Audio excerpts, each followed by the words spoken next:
Hello guys, एक बार फिर से स्वागत है आप सभी का आपके अपने YouTube channel Saurabh sir mathematics में। यहाँ पर बात करने वाले हैं एसएससी जीडी कांस्टेबल एग्जाम जो आपका चल रहा है 2022-23 का, उससे रिलेटेड जो जीके और जीएस के जो फैक्ट होते हैं और जो क्वेश्चंस आ चुके हैं उनका एनालिसिस के बारे में। यहाँ पर दोस्तों ये हमारा 42 नंबर सेशन है। इससे पहले 41 सेशन कंप्लीट हो चुके हैं। यदि आपने नहीं देखे हैं तो आप आई बटन पर जाकर देख लीजिए और डिस्क्रिप्शन बॉक्स में भी प्लेलिस्ट का लिंक दे रखा है, वहाँ पे जाकर भी आप इनको देख सकते हैं। ये मॉक टेस्ट होंगे दोस्तों, मॉक टेस्ट की तरह ही ये क्वेश्चन होंगे जिसमें कि एक क्वेश्चन होगा, उसके 4 ऑप्शन होंगे, 4 में से एक ऑप्शन आपका सही होगा। साथ ही दोस्तों ये 42 नंबर डेज है हमारा। कौन सा है? 42 नंबर डेज है जो रोज़ शाम को 7 बजे आपके लिए लेकर आया जाता है। इसमें चुनिंदा क्वेश्चंस को कवर किया जाता है और उनसे रिलेटेड जो भी फैक्ट होते हैं उनको भी इसमें कवर किया जाता है। यदि आप एसएससी जीडी के अतिरिक्त एसएससी सीएचएसएल हो गया और एसएससी एसआई है, UPSI, UP police, UP BEd entrance exam और यूपी पैट एग्जाम है, बाकी भी और भी स्टेट एग्जाम होते हैं, उनकी यदि आप तैयारी कर रहे हो तो यह सेशन आपके लिए काफ़ी महत्वपूर्ण होने वाला है दोस्तों। तो इसके सेशन को स्किप ना करें, पूरा देखें। अगर सेशन अच्छा लगता है तो लाइक करें और सेशन को पहली बार अगर देख रहे हैं, चैनल पर पहली बार विजिट किया है तो चैनल को सब्सक्राइब कर लें और पास में बेल आइकन को अवश्य दबा लें, जिससे कि आने वाले और भी सेशंस का नोटिफिकेशन आपको मिल सके और आप अपनी तैयारी को बेहतर बना सको दोस्तों। तो चलते हैं क्वेश्चन की तरफ। क्वेश्चन यहाँ पर आता है, फर्स्ट नंबर क्वेश्चन है कि निम्नलिखित में से कौन राज दरबार में बलवन का सर्वप्रमुख प्रतिद्वंदी था? तो जो बलवन था उसका प्रतिद्वंदी कौन था ये आपको बताना है। तो ऑप्शन ए दे रखा है इमामुद्दीन रेहान, ऑप्शन बी है किसलू खान, ऑप्शन सी है जफर खान, ऑप्शन डी है इल्तुतमिश। राइट आंसर दोस्तों इसका कमेंट करेंगे और कमेंट करने का जो तरीका है दोस्तों, आपको हर सेशन में बताया जाता है कि आपको इसका आंसर कमेंट करना है तो कौन सा इसका आंसर राइट रहेगा। तो जहां पर बताएंगे दोस्तों इसका क्वेश्चन आंसर कौन सा राइट रहेगा।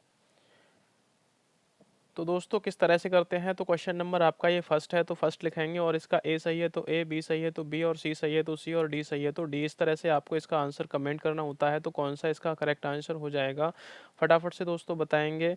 तो इसका जो राइट आंसर है इमामुद्दीन रेहान है दोस्तों। कौन सा है? इमामुद्दीन रेहान, ऑप्शन ए एकदम से राइट आंसर हो जाएगा। अब बलवन कौन था दोस्तों, बलवन के बारे में जान लेते हैं। और इमामुद्दीन रेहान है ये किस कैसे प्रतिद्वंदी थे तो इसके बारे में चर्चा करने वाले हैं। तो दोस्तों ये है आपके पास दिल्ली सल्तनत क्या है, जो कि 1206 से लेकर 1526 तक की जो दिल्ली सल्तनत थी और इसमें जो गुलाम वंश था उसके बारे में दोस्तों बात करेंगे। तो गुलाम वंश का जो संस्थापक था दोस्तों वह कुतुबुद्दीन ऐबक था। ये आपको पता है कि कुतुबुद्दीन ऐबक 1206 से 1210 तक गुलाम वंश का संस्थापक रहा था। उसके बाद में इल्तुतमिश ने वहाँ पर शासन किया था। उसके बाद में रजिया सुल्तान ने और लास्ट में आए थे बलवन यहाँ पर। तो ये आपको याद रखना है। तो 1206 में किसने स्थापना की थी? कुतुबुद्दीन ऐबक ने स्थापना की थी। किसकी? गुलाम वंश की। तो गुलाम वंश में यह किसका गुलाम था? तो गौरी का गुलाम था दोस्तों। ये आपको मैं पहले भी बता चुका हूँ कि किसका गुलाम था। ये मोहम्मद गौरी का गुलाम था। कौन था? तो कुतुबुद्दीन ऐबक जो मोहम्मद गौरी का गुलाम था। ये आपको याद रखना है। साथ ही आपको दोस्तों बता दूं कि इसकी जो कुतुबुद्दीन ऐबक की जो मृत्यु हुई थी तो यह भी काफ़ी क्वेश्चन बहुत चर्चा में रहता है और ये आता भी है एग्जाम में। तो इसकी जो मृत्यु हुई थी तो 1210 ईस्वी में चौगन खेलते समय घोड़े से गिर जाने के कारण कुतुबुद्दीन ऐबक की मृत्यु हो गई थी। यानी कि चौगन यानी कि पोलो खेलते समय घोड़े से गिर जाने के कारण कुतुबुद्दीन ऐबक की क्या हुई थी दोस्तों? मृत्यु हो गई थी। तो कुतुबुद्दीन ऐबक की मृत्यु के बाद इसके पुत्र आराम शाह को लाहौर की गद्दी पर बैठाया गया, जो कि एक अयोग्य शासक था। इसने केवल 8 महीने तक शासन किया। दो 1211 में इल्तुतमिश ने इसे हटाकर खुद शासक बन गया। तो इसके बाद में ये जो आराम शाह था ये कुतुबुद्दीन ऐबक का ये बेटा था, लेकिन यह शासन अच्छी तरह से नहीं कर पा रहा था। अयोग्य शासक की वजह से इसको हटाकर इल्तुतमिश खुद अपना शासन करने लग गया था। और इल्तुतमिश के बाद में रजिया सुल्तान के बाद में बलबन। तो बलबन कौन था? तो बलबन जो था गुलाम वंश का शासक था। क्या था दोस्तों? गुलाम वंश का शासक था। ये आपको याद रखना है। नेक्स्ट बात कर लेते हैं यहाँ पर गुलाम वंश के कुछ महत्वपूर्ण तथ्यों की। तो गुलाम वंश की स्थापना कुतुबुद्दीन ऐबक ने की थी और जो मोहम्मद गौरी का गुलाम था कुतुबुद्दीन ऐबक की उसकी उदारता के लिए लाख बख्श यानी लाखों दान करने वाला के नाम से जाना जाता है। लाख बख्श के नाम से भी उसको जाना जाता था। ये बहुत बार क्वेश्चन आता है। दूसरा यहाँ पर बात करते हैं तो कुतुब मीनार का जो निर्माण कुतुबुद्दीन ऐबक ने सूफी संत शेख ख्वाजा कुतुबुद्दीन बख्तियार काकी की याद में प्रारंभ करवाया था, जिसे बाद में इल्तुतमिश ने पूर्ण करवाया था। ये भी आपको याद रखना है। आगे है कुतुबुद्दीन ऐबक ने अजमेर में 2.5 दिन का झोंपड़ा नामक इस मस्जिद का निर्माण करवाया था किसका? 2.5 दिन का झोंपड़ा नामक जो मस्जिद है उसका। आगे है कुतुबुद्दीन ऐबक की मृत्यु चौगन खेलते समय घोड़े से गिरकर हुई थी। इल्तुतमिश ने अपनी राजधानी लाहौर से दिल्ली स्थानांतरित की थी, ये आपको याद रखना है। नेक्स्ट बात कर लेते हैं यहाँ पर कि इल्तुतमिश ने कुतुब मीनार की ऊपर की मंजिल 2 मंजिल का निर्माण पूरा करवाया था। आगे आता है इल्तुतमिश ने 40 गुलाम सरदारों का संगठन बनाया था। और तुर्कान ए चहलगानी, ये क्वेश्चन आता है आपका यहाँ पर, तुर्कान ए चहलगानी किसने बनाया था? तो इल्तुतमिश ने बनाया था। रजिया दिल्ली की सिंहासन पर बैठने वाली पहली महिला सुल्तान बनी थी। कौन थी दोस्तों? पहली महिला सुल्तान थी। रजिया सुल्तान का विवाह अल्तुनिया से हुआ था। किससे हुआ था? तो अल्तुनिया से हुआ था। नसरुद्दीन मोहम्मद ऐसा सुल्तान था जो अपनी रोजी रोटी कुरान की नकल करके बेचकर एक टोपी सीकर चलाता था। क्या चलाता था दोस्तों? टोपी सीकर चलाता था। तो ये कुछ फैक्ट थे कुतुबुद्दीन ऐबक और गुलामबंद से संबंधित दोस्तों। इसी में से क्वेश्चंस आपके आ रहे हैं और इसकी तैयारी अच्छे से करें। नेक्स्ट क्वेश्चन आता है, क्वेश्चन नंबर आता है आपका दोस्तों, दूसरा क्वेश्चन है। इसमें बोला गया है कि भारतीय संविधान की 10वीं अनुसूची किससे संबंधित है? फटाफट से इसका आंसर कमेंट करेंगे दोस्तों। ऑप्शन ए है दल बदल कानून, ऑप्शन बी है संघ की भाषाएं, ऑप्शन सी है जम्मू कश्मीर को विशेष दर्जा, ऑप्शन डी है इनमें से कोई नहीं। राइट आंसर दोस्तों कमेंट कर दीजिए, इसका क्या करेक्ट आंसर हो जाएगा। जो भारत की 10वीं जो सूची है, 10वीं जो अनुसूची है दोस्तों, उसके बारे में आपको बताना है। तो भारतीय संविधान में कुल कितनी अनुसूचियां थीं जब बनकर तैयार हुआ था? तो दोस्तों उस टाइम भारत के संविधान में 8 अनुसूचियां थीं और वर्तमान में 12 अनुसूचियां हैं, ये आपको याद रखना है। और जो संविधान का पहला संशोधन हुआ था 1951 में, उसके तहत दोस्तों क्या जोड़ा था? 9वीं अनुसूची को जोड़ा गया था, ये भी आपको याद रखना है। साथ ही आपको बता दिया जाए दोस्तों कि जब संविधान बनकर तैयार हुआ था तो 395 अनुच्छेद उसमें जब थे, लेकिन अब वर्तमान में 470 अनुच्छेद इसमें हो गए हैं, ये भी आपको याद रखना है। बाकी भागों की अगर बात आती है तो भाग पूरे 22 हैं, अब भी और पहले भी। तो दोस्तों इसका जो करेक्ट आंसर है, एकदम से राइट आंसर है, दल बदल कानून है। जो भारत की संविधान की 10वीं अनुसूची है किससे संबंधित है? दल बदल कानून से संबंधित है। अब बात कर लेते हैं यहाँ पर जो भारत की जो अनुसूचियाँ हैं उनके बारे में दोस्तों। तो भारत की अनुसूचियों के बारे में बात करते हैं। यहाँ पर प्रथम अनुसूची है, उसमें क्या कहा गया है? यहाँ पर प्रथम अनुसूची में कि राज्यों और संघ राज्य क्षेत्रों का वर्णन किया गया प्रथम अनुसूची में। दूसरी अनुसूची में राष्ट्रपति, राज्यों के राज्यपाल, लोकसभा के अध्यक्ष तथा उपाध्यक्ष, राज्यसभा के सभापति, उपसभापति, विधानसभा के अध्यक्ष तथा उपाध्यक्ष, विधान परिषद के सभापति तथा उपसभापति, उच्चतम न्यायालय तथा उच्च न्यायालयों के न्यायाधीशों एवं भारत के नियंत्रक महालेखा परीक्षक के संबंध में उपबंध दे रखा है। कौन सी अनुसूची में दोस्तों? तो दूसरी अनुसूची में दे रखा है। तीसरी अनुसूची की अगर बात की जाती है तो शपथ तथा ज्ञान प्रतिज्ञान से के प्रारूप है यहाँ पर दोस्तों, ये भी काफी महत्वपूर्ण क्वेश्चन है, काफी बार आ चुका है। चौथी की अगर बात की जाए अनुसूची तो राज्यसभा में सीटों का आवंटन के लेकर यहाँ पर इसमें बात की गई है। और 5वीं अनुसूची की अगर बात करते हैं दोस्तों तो अनुसूचित क्षेत्रों और अनुसूचित जनजातियों के प्रशासन और नियंत्रण के बारे में 5वीं अनुसूची है। 6वीं अनुसूची में लोग देखिए क्या दे रखा है कि असम, मेघालय, त्रिपुरा और मिजोरम राज्यों में जनजातीय क्षेत्रों के प्रशासन के बारे में उपबंध दे रखा है। और 7वीं अनुसूची में संघ सूची, राज्य सूची और समवर्ती सूची को सम्मिलित किया गया है। और 8वीं सूची देखी जाए तो मान्यता प्राप्त भाषाओं को, इसमें के 22 भाषाओं को सम्मिलित किया गया है दोस्तों। नेक्स्ट बात करते हैं यहाँ पर 9वीं अनुसूची की, तो विशिष्ट अधिनियम और विनिमय के सत्यापन के प्रावधान इसमें दिए गए हैं। 10वीं अनुसूची में दल परिवर्तन के आधार पर निरर्हता के बारे में उपबंध किया गया है, यानी कि दल बदल है। ये क्या है दोस्तों? दल बदल जो आपका पूछा गया था अभी, दल बदल है, ये 10वीं अनुसूची है। और 11वीं अनुसूची पंचायतों के अधिकार, प्राधिकार का और दायित्व हैं। और 12वीं अनुसूची में नगर पालिकाओं के अधिकार और प्राधिकार और दायित्व हैं। तो 10वीं किससे है? दल बदल से है। 9वीं किससे है? विशिष्ट अधिनियमों द्वारा विनियमों के सत्यापन के प्रावधान है। 10वीं, 11वीं, 12वीं आपको अच्छे से याद होनी चाहिए क्योंकि ये ज़्यादातर एग्जाम में पूछी जाती हैं दोस्तों। नेक्स्ट बात कर लेते हैं, क्वेश्चन आता है, क्वेश्चन नंबर 3 आता है यहाँ पर दोस्तों, इसको सही से देखेंगे तो यह कह रहा है भारतीय संविधान की प्रस्तावना में लिखित हम भारत के लोग से क्या अर्थ निकलता है, ये आपको बताना है। ऑप्शन देख लेते हैं। ऑप्शन ए दे रखा है भारतीय गणराज्य की प्रभुसत्ता जनता में निहित होती है। ऑप्शन बी है भारतीय संविधान का निर्माण भारत की जनता द्वारा हुआ है। ऑप्शन सी है भारतीय संविधान जो है, संविधान निर्माता भारत की जनता का प्रतिनिधित्व करते हैं। ऑप्शन डी है भारत का संविधान भारत की जनता का प्रतिनिधित्व करता है। राइट आंसर दोस्तों इसका कमेंट कर देंगे, क्या इसका करेक्ट आंसर हो जाएगा फटाफट से कि भारत का जो संविधान है उसकी प्रस्तावना में जो वर्ड लिखे हैं हम भारत के लोग, क्या लिखे हैं हम भारत के लोग, इसका क्या निष्कर्ष निकलता है ये आपको बताना है। तो ऑप्शन दे रखे हैं यहाँ पर ए बी सी डी, जो भी आपका राइट आंसर दोस्तों फटाफट से कमेंट कर दीजिए। साथ ही आपको बता दूं कि संविधान के निर्माण में दोस्तों 2 वर्ष 11 माह और 18 दिन का समय लगा था, ये आपको याद रखना है। कितना समय? 2 वर्ष 11 माह और 18 दिन का। संविधान के पिता doctor Bhimrao Ambedkar, doctor doctor Bhimrao Ambedkar को माना जाता है संविधान के पिता, और ये पहले विधि और कानून मंत्री थे भारत के। स्वतंत्र भारत के पहले विधि और कानून मंत्री कौन थे? तो डॉक्टर भीमराव अंबेडकर थे। और 14 अप्रैल को इनका जन्म दिवस मनाया जाता है दोस्तों। प्रत्येक वर्ष 14 अप्रैल को क्या मनाया जाता है? इनका जन्म दिवस मनाया जाता है। किसका? डॉक्टर भीमराव अंबेडकर का। ये आपको दोस्तों याद रखना है। भागों की अगर बात करते हैं तो यहाँ पर संविधान में 22 भाग दे रखे हैं दोस्तों। कितने हैं? 22 भाग। तो दोस्तों बताएंगे इसका करेक्ट आंसर क्या हो जाएगा। तो इसका जो राइट आंसर है, संविधान का निर्माण भारत की जनता द्वारा हुआ है। कैसे हुआ है दोस्तों? भारत की जनता द्वारा संविधान का निर्माण हुआ है। इसीलिए भारत की जो प्रस्तावना है उसमें हम भारत के लोग शब्दों से शुरू किया गया है। तो भारत की जनता का प्रतिनिधित्व है यहाँ पर। तो संविधान का निर्माण किससे हुआ है? भारत की जनता से हुआ है। नेक्स्ट बात कर लेते हैं। क्वेश्चन आता है, क्वेश्चन नंबर 4 है, कनिष्क कनिष्क बौद्ध धर्म की किस शाखा का अनुयायी था जिसका प्रचार करने मध्य एशिया व सुदूर पूर्व में किया गया? जिसका प्रचार उसके मध्य एशिया एवं सुदूर पूर्व में किया गया। तो ऑप्शन ए दे रखा है हीनयान जो शाखा थी उसका था। ऑप्शन बी है वज्रयान, ऑप्शन सी है महायान, ऑप्शन डी है सहजयान। फटाफट से इसका आंसर कमेंट करेंगे दोस्तों। जो कनिष्क था वो बौद्ध धर्म की किस शाखा का अनुयायी था, ये आपको बताना है। फटाफट से कमेंट कीजिए दोस्तों। इसका आंसर, राइट आंसर क्या हो जाएगा?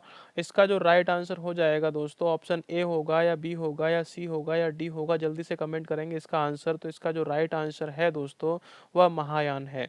तो हीनयान और महायान दो यह शाखाएं थीं। किसकी थीं? बौद्ध धर्म की शाखाएं थीं, जिसमें जो कनिष्क था वह महायान शाखा का अनुयायी था दोस्तों। ये आपको याद रखना। और महायान जो था वो बौद्ध धर्म का, इन्होंने क्या किया था?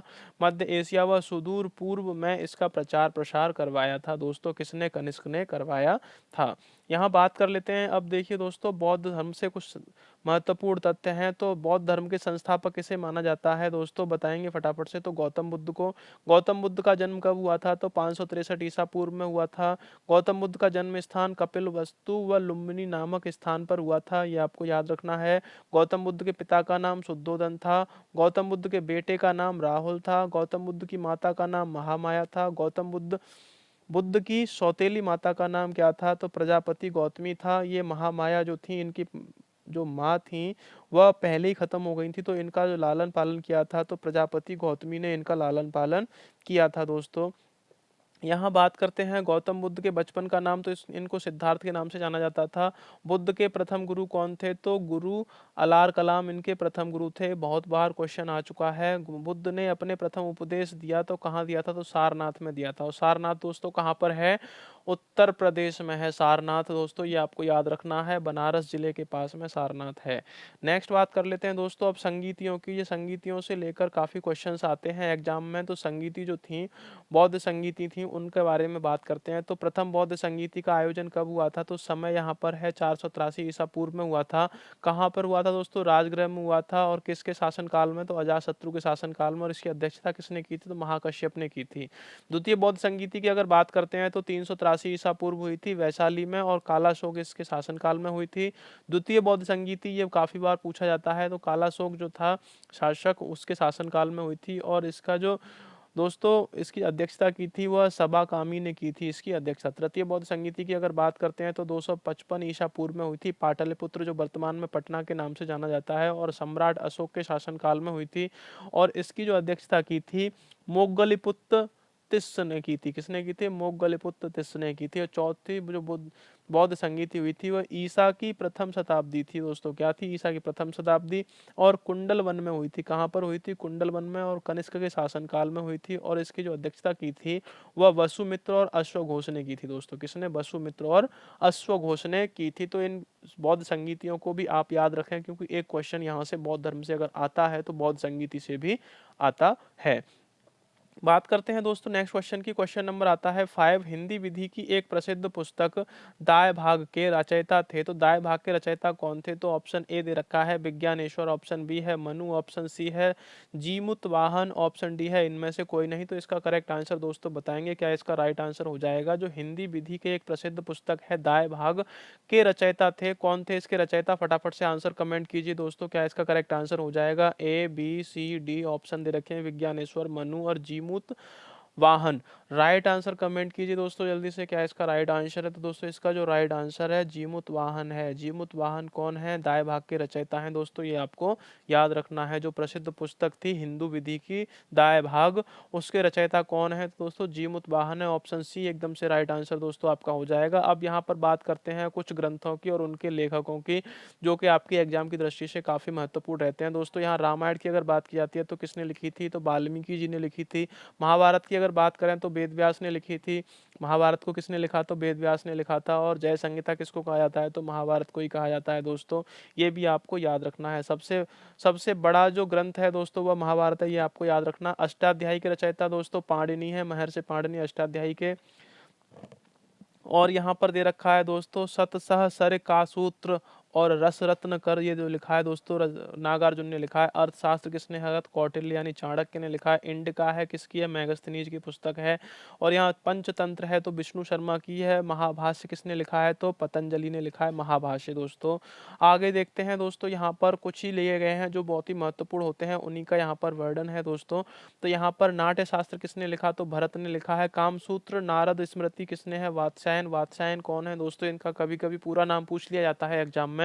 तो सच्चिदानंद हीरानंद वात्स्यायन अज्ञेय के नाम से इनको जाना जाता है, वात्स्यायन को। और चरक संहिता किसकी है? तो चरक की है। सुश्रुत संहिता किसकी है? तो सुश्रुत की है। हितोपदेश कौन किसकी है? तो नारायण पंडित की है। मुद्रा राक्षस किसकी है? तो विशाख दत्त की है। और देवी चंद्रगुप्तम भी विशाख दत्त की ही है दोस्तों, ये भी आपको याद रखना है। और अब आ जाइए यहाँ पर बहुत ही महत्वपूर्ण पुस्तकें हैं जो कि काफी एग्जाम्स में पूछी जाती हैं। तो कुमार संभव है, अभिज्ञान शाकुंतलम है, मेघदूतम है, रघुवंशम है, मल्लिका अग्निमित्रम है और ऋतु संहार है। ये किसकी हैं? तो दोस्तों कालिदास जी की हैं। ये काफी एग्जाम्स में पूछी जाती हैं। यदि आप UP TET, C TET, super TET आदि एग्जाम्स की भी तैयारी करते हैं जिसमें हिंदी आती है, तो समझ लीजिए इसमें से एक क्वेश्चन आपका पक्का होने वाला है। तो इनको जो 6 या 7 आपकी जो पुस्तकें दे रखी हैं, जो ग्रंथ दे रखे हैं, उनको याद रखिए कालिदास के विशेषकर, क्योंकि ये बार बार क्वेश्चन एग्जाम में पूछा जाता है।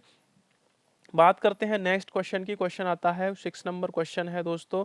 अतिवादियों उदारवादियों के पुनर्मिलन की प्रक्रिया में प्रमुख शिल्पी निम्न में से कौन था? तो ये आपको बताना है। अतिवादी और उदारवादियों का मिलन किसके द्वारा हुआ था, किसने करवाया था? ऑप्शन देख लेते हैं। ऑप्शन ए है एनी बेसेंट, ऑप्शन बी है M A Jinnah, option C madam Cama, option D Pheroze Shah Mehta. दोस्तों राइट आंसर इसका कमेंट करेंगे, क्या इसका करेक्ट आंसर हो जाएगा? फटाफट आंसर कमेंट किया करें। कमेंट करने से आपका फायदा होता है दोस्तों, क्योंकि आप जो करते हो ना आंसर कमेंट, उससे आपका मनोबल बढ़ता है और दूसरा आपकी जो एक्यूरेसी है वो बढ़ती है, आपका आत्मविश्वास भी बढ़ता है दोस्तों। तो अतिवादियों और उदारवादियों के पुनर्मिलन की प्रक्रिया में प्रमुख शिल्पी निम्न में से कौन था? राइट आंसर बताएंगे एनी बेसेंट, एम ए जिन्ना, मोहम्मद अली जिन्ना है, ये मैडम भीकाजी कामा है और यहाँ फिरोज शाह मेहता है। राइट आंसर दोस्तों कमेंट करेंगे तो इसका जो राइट आंसर है ऑप्शन ए हो जाएगा एनी बेसेंट। एनी बेसेंट एकदम से करेक्ट आंसर दोस्तों हो जाएगा। जो अतिवादियों और उदारवादियों के बीच जो प्रमुख शिल्पी का काम किया था दोस्तों, वह किसने किया था? एनी बेसेंट ने किया था। किसने किया था दोस्तों? एनी बेसेंट ने किया था। साथ ही आपको बता दें कि जो ब्रह्म समाज की जो स्थापना की थी, सॉरी उसकी होम रूल लीग की जो निर्माण किया था वो एनी बेसेंट ने भी किया था, ये आपको याद रखना है। अब यहाँ पर प्रमुख तिथियां हैं जो कि आपके भारतीय राष्ट्रीय आंदोलन से संबंधित है, एक नज़र उन पर भी डाल लेते हैं। तो 1904 में भारतीय विश्वविद्यालय अधिनियम पारित हुआ था, ये आपको याद रखना है। 1905 में बंगाल का विभाजन हुआ। 1906 में मुस्लिम लीग की स्थापना हुई थी। 1907 में सूरत अधिवेशन, कांग्रेस में फूट। तो यहाँ पर क्या हुआ था दोस्तों? कांग्रेस में जो फूट हुई थी वहीं पर क्या हुआ था? गरम दल और नरम दल यानी उग्रवादियों उदारवादियों में दो जगह उसका बंटवारा हो गया था। 1909 में मार्लियामेंटो सुधार आया था। 1911 में ब्रिटिश सम्राट का दिल्ली दरबार लगा था। 1916 में हॉकी का निर्माण हुआ था, ये आपको याद रखना है। नेक्स्ट बात कर लेते हैं यहाँ पर 1916 में यहाँ पर मुस्लिम लीग कांग्रेस समझौता हुआ था और 1917 में महात्मा गांधी द्वारा चंपारण में आंदोलन किया गया था। 1919 में रॉलेट अधिनियम आया था। 1919 में जलियांवाला बाग हत्याकांड भी हुआ था दोस्तों, ये भी आपको याद रखना है। 1919 में ही मॉन्टेग्यू चेम्सफोर्ड सुधार हुआ था और 1920 में खिलाफत आंदोलन हुआ था। 1920 में ही आपका असहयोग आंदोलन, 1922 में चौरी चौरा कांड हुआ था, जो कहां पर हुआ था दोस्तों, आपका गोरखपुर में हुआ था। गोरखपुर कहां पर है दोस्तों, उत्तर प्रदेश में है, ये आपको याद रखना है। तो गोरखपुर में चौरी चौरा कांड हुआ था। नेक्स्ट यहाँ पर बात करते हैं दोस्तों, अब यहाँ पर ये है 1927 में साइमन कमीशन की नियुक्ति हुई थी। 1928 में साइमन कमीशन का भारत आगमन हुआ था। 1929 में भगत सिंह द्वारा केंद्रीय असेंबली में बम फेंका गया था। 1929 में कांग्रेस द्वारा पूर्ण स्वतंत्रता की मांग की गई थी। 1930 में सविनय अवज्ञा आंदोलन चला।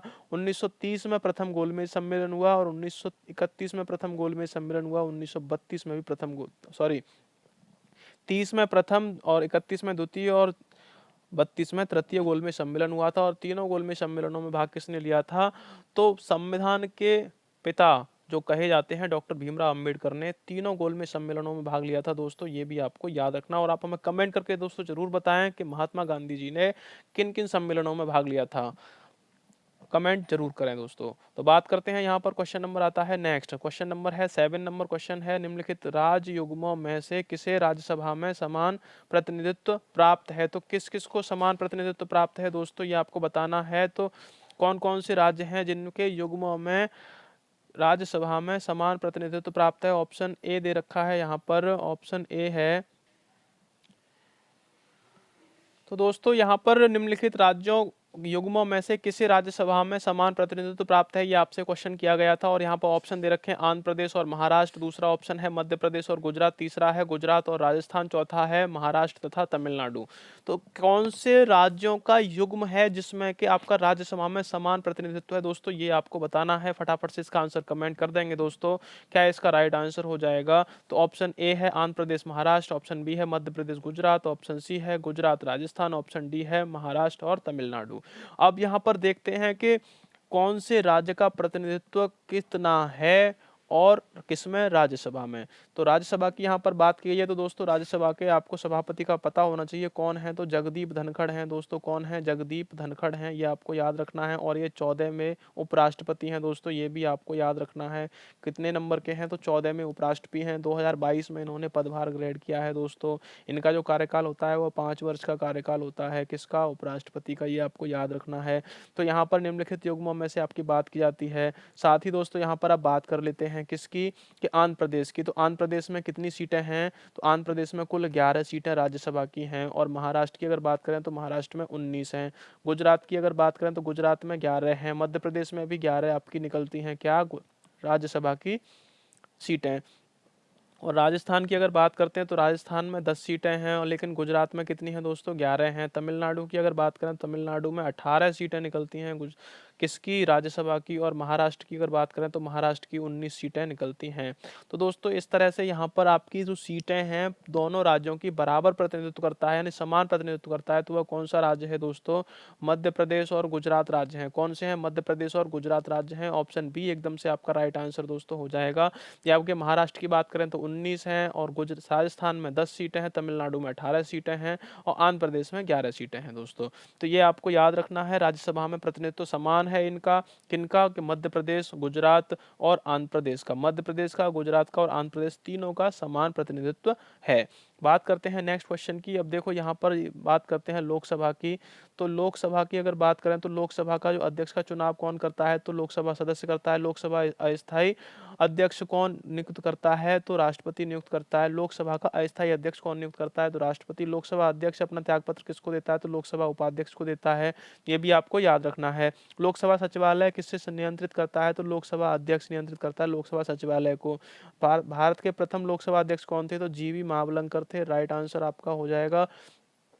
भारतीय संसद के दोनों सदनों के संयुक्त अधिवेशन की अध्यक्षता कौन बुलाता है दोस्तों, अध्यक्षता कौन करता है, तो लोकसभा अध्यक्ष है। लेकिन संसद के संयुक्त अधिवेशन को कौन बुलाता है, तो वह आपका राष्ट्रपति बुलाता है, ये आपको याद रखना है। लोकसभा में किसी विधेयक को धन विधेयक के रूप में कौन प्रमाणित करता है, तो लोकसभा अध्यक्ष प्रमाणित करता है। और वर्तमान में जो लोकसभा अध्यक्ष हैं वो कौन है दोस्तों, वह ओम बिड़ला हैं, ये आपको याद रखना है। किस समिति का पदेन अध्यक्ष लोकसभा अध्यक्ष होता है, तो नियम समिति जो होती है उसका अध्यक्ष होता है। लोकसभा महासचिव की नियुक्ति कौन करता है, तो लोकसभा अध्यक्ष करता है, स्पीकर जिसे कहते हैं। किस स्पीकर के खिलाफ अविश्वास प्रस्ताव लाया गया था? तो के.एस. हेगड़े के खिलाफ अविश्वास प्रस्ताव लाया गया था। लोकसभा का जनक किसे कहा जाता है? तो जी.बी. मावलंकर को कहा जाता है। नेक्स्ट है, लोकसभा के प्रथम उपाध्यक्ष कौन थे? तो अनंत शयनम अयंगर उपाध्यक्ष थे लोकसभा के प्रथम।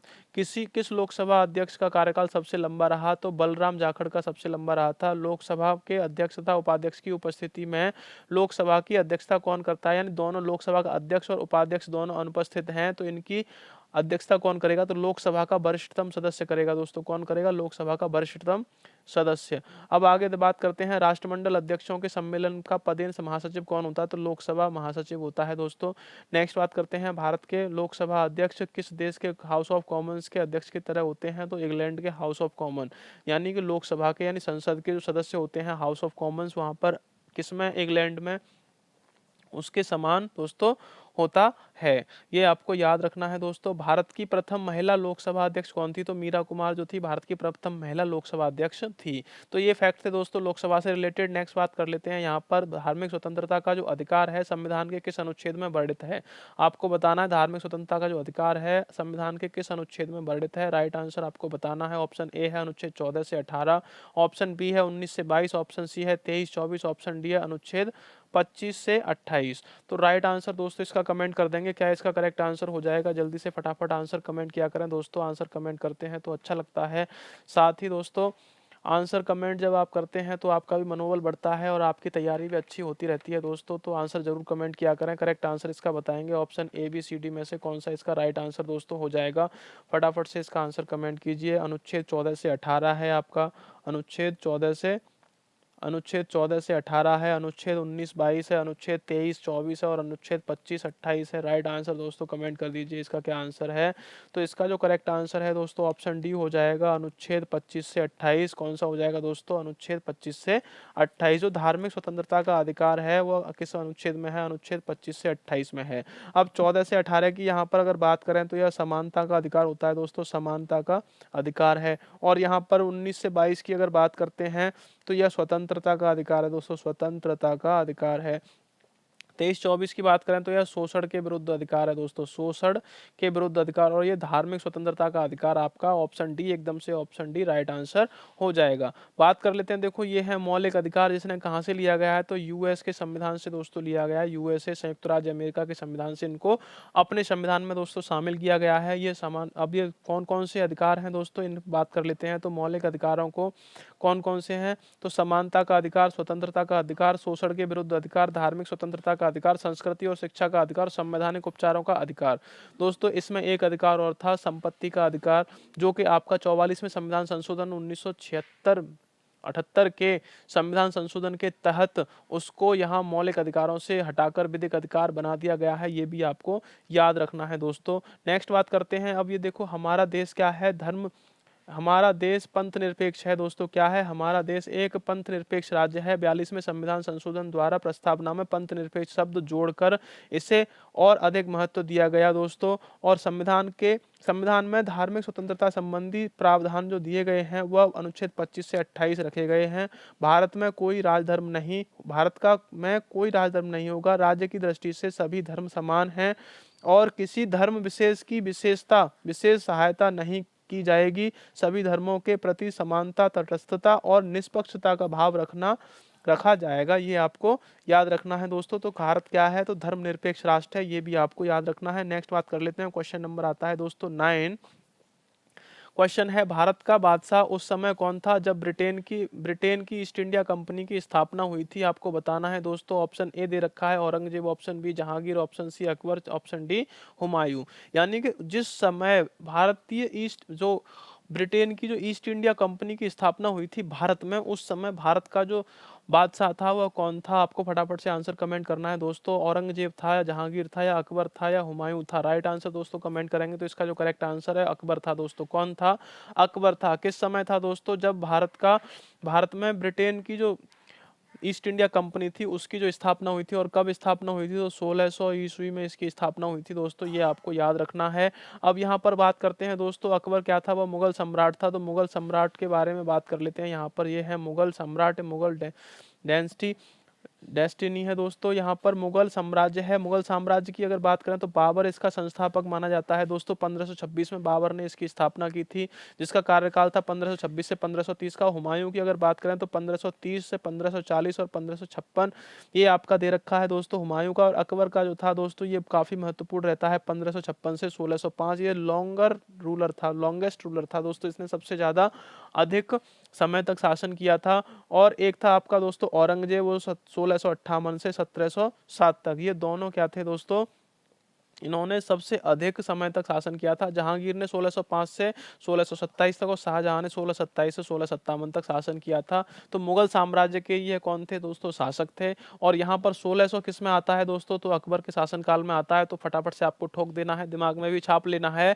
कि जो ईस्ट इंडिया कंपनी की जो स्थापना हुई थी किसके शासनकाल में हुई थी, तो अकबर के शासनकाल में हुई थी दोस्तों। और ये देखिए यहाँ पर इनका है अकबर का जो इनका शासनकाल में इनका जो साम्राज्य था मुगल साम्राज्य, कहाँ तक इनका साम्राज्य विस्तार था। तो यहाँ दोस्तों ये जो आपको दिख रहा है ये किसने किया था, बाबर ने इसका साम्राज्य को स्थापित किया था। बाकी का आपका जो येलो कलर में दिख रहा है दोस्तों ये अकबर का साम्राज्य था। और ये जो आपको ऑरेंज कलर में दिख रहा है ये आपका दोस्तों किसका था, औरंगजेब का शासनकाल में इसको बढ़ाया गया था। तो ये कुल मुगल सल्तनत में जो भी इसका शासनकाल का राज्य क्षेत्र था वह आपको यहाँ पर दिखाया जा रहा है दोस्तों, याद रखेंगे। नेक्स्ट बात करते हैं, क्वेश्चन नंबर 10 आता है कर्जन।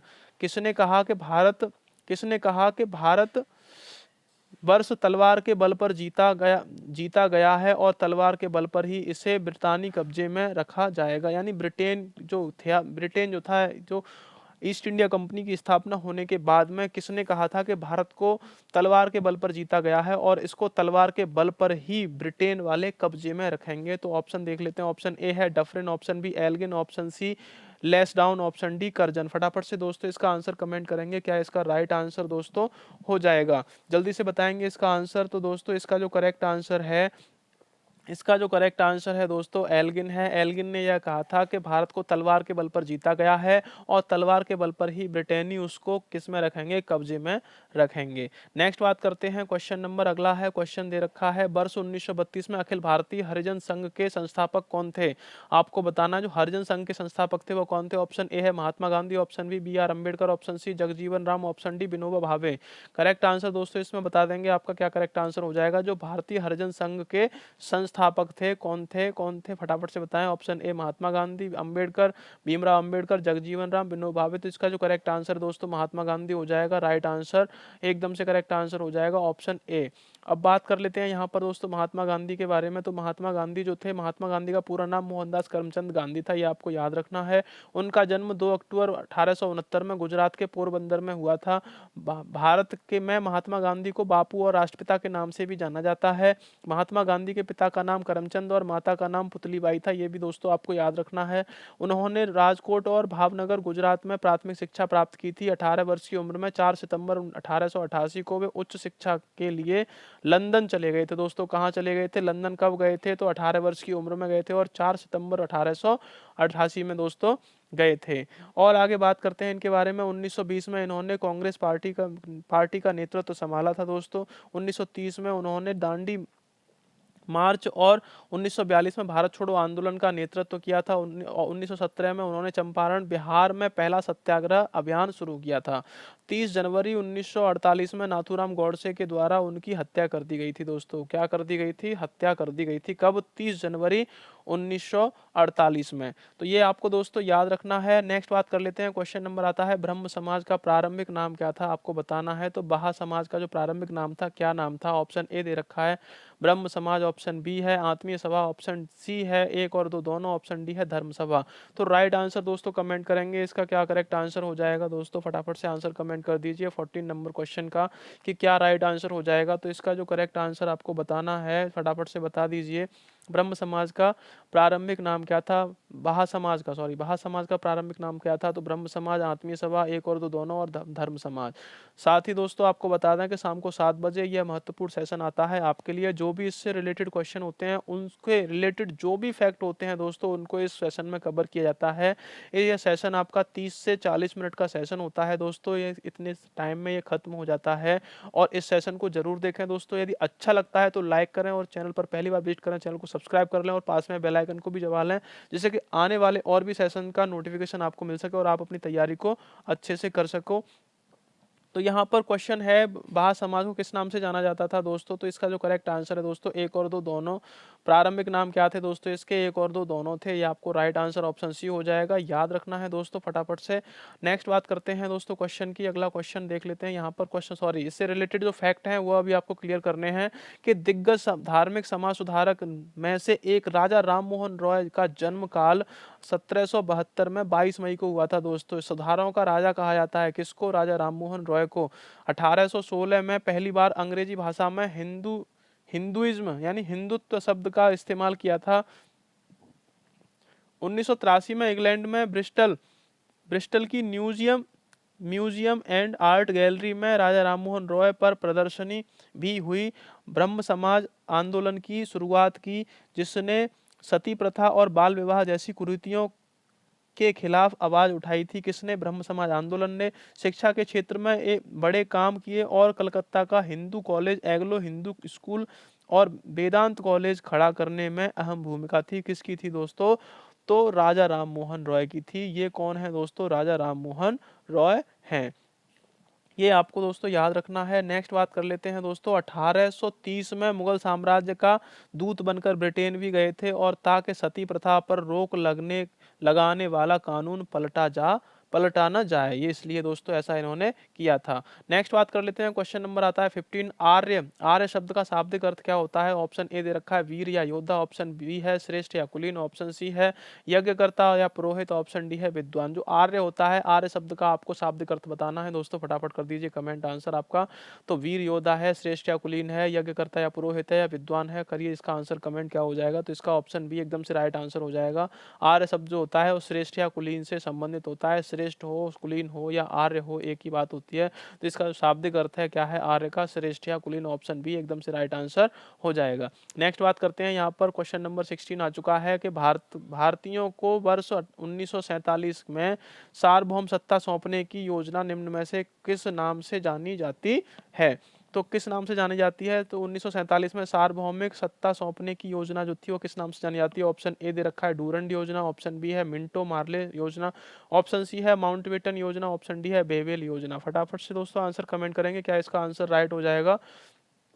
तो भारतीयों को वर्ष 1947 में सार्वभौमिक सत्ता सौंपने की योजना निम्नलिखित में से किस नाम से जानी जाती है? तो वह दोस्तों माउंटबेटन योजना जो है उसके नाम से जानी जाती है। लॉर्ड माउंटबेटन ने जो योजना बनाई थी उसके नाम से 1947 में सार्वभौम सत्ता सौंपी गई थी दोस्तों, ये आपको याद रखना है। ऑप्शन सी आपका राइट आंसर हो जाएगा। देखते हैं इसके जो महत्वपूर्ण तथ्य हैं। इसको 3rd जून प्लान भी कहा जाता है दोस्तों। क्या कहा जाता है? 3rd जून प्लान भी इसको कहा जाता है। किसको? माउंटबेटन योजना को। अब 3rd जून को हुआ क्या था इसके बारे में जान लेते हैं दोस्तों। तो 3 जून 1947 को भारत का तत्कालीन वायसराय लॉर्ड माउंटबेटन ने विभाजन के साथ सत्ता का हस्तांतरण किया का खाका प्रस्तुत किया था दोस्तों। इसे 3rd जून प्लान, माउंटबेटन योजना और डिकी वर्ड प्लान के नाम से भी इसको जाना जाता है दोस्तों।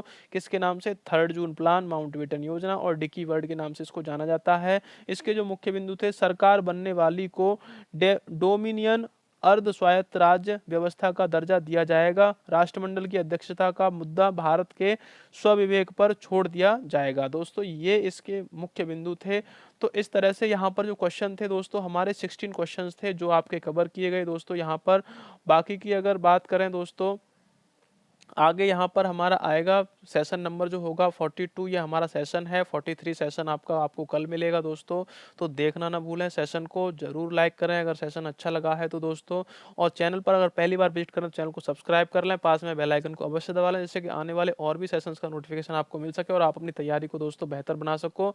साथ ही आपको बता दूं दोस्तों कि इसमें यदि कोई भी क्वेश्चन का आपको आंसर अगर गलत लगता है तो आप उसे हमें कमेंट करेंगे तो आपके जो आंसर होगा उस पर विचार किया जाएगा हमारी टीम द्वारा, और आगे आने वाले सेशन में उसको फिर से समाहित किया जाएगा और उसको अच्छे से एक्सप्लेन करके आपको बताया जाएगा। तो दोस्तों फिलहाल के लिए इस सेशन में इतना ही, मिलते हैं नेक्स्ट सेशन में, तब तक के लिए नमस्कार, जय हिंद।